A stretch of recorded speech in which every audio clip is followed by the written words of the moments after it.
জঞ্জাল করতে হবে না।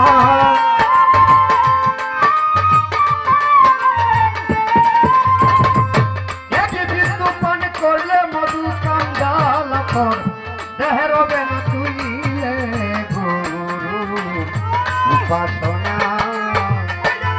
মাটির দেহ কর শোনা তোর মাটির দেহ হবে শুনাইলে গুরু উপাসনা।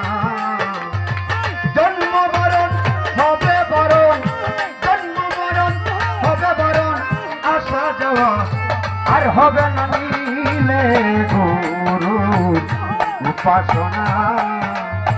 মাটির দেহ হবে শোনা তোর মাটির দেহ হবে শোনা নিলে গুরু উপাসনা। ধরে নিলে গুরু উপাসনা, ধরে নিলে গুরু উপাসনা।